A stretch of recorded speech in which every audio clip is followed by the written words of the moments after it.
Hey guys, so today I want to work on improving this freeze-dried food rotation shelf. So this thing works great. You load it from the other side and then you pull them out from this side, and it just couldn't be any easier to load this thing up. Of course, you got to have a shelf right down the middle of your room so you can get to both sides, right? So you load it over here, push them across, and it works great.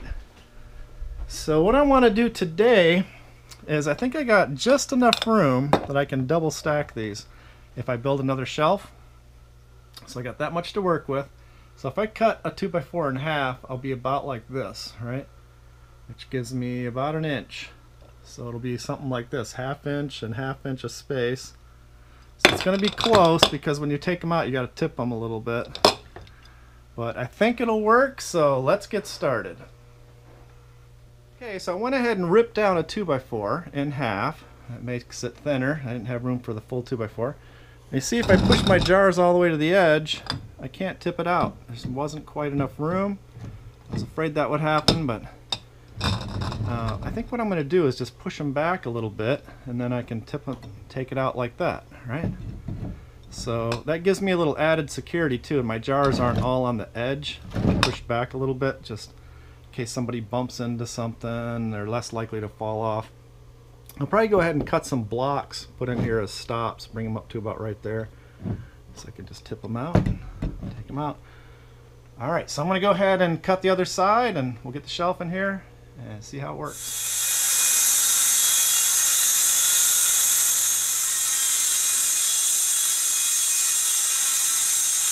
Shelf in. And I went ahead and added a few supports at the seams, and that also transfers some of the weight from this weaker shelf down onto this stronger shelf. So I'll probably add a few more, and then I'm going to put an edge on both sides, and I'm going to put these on. So let's get started on that. So I went ahead and added the bumper, so it stops the jars right there. I can still take them out really easy, and this is screwed down and screwed to the post, so it makes the whole shelf stronger. So next I'm going to put in my rails.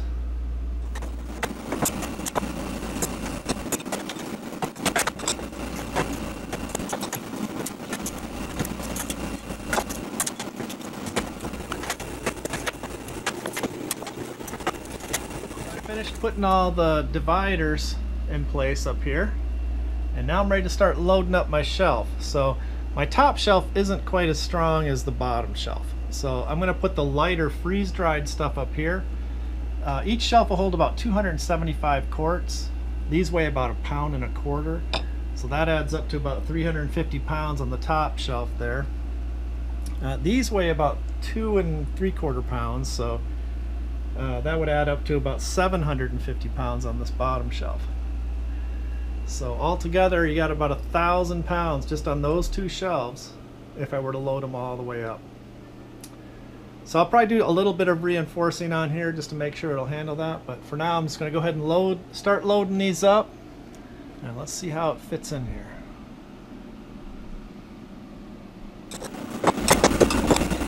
So I've started loading this up. I got my freeze-dried food on the top shelf, and I've got stuff from my garden down here, the heavier stuff on the bottom shelf, potatoes and beans. But what I really love about this is you can just make it so easy to rotate your stuff. You know, I'll go around the back side here. So you just plop it in this side and push it to the other side, and everything stays rotated perfectly. Very easy to do. So now all I got to do is work on filling this up. So thanks for watching. I'll see you on the next one.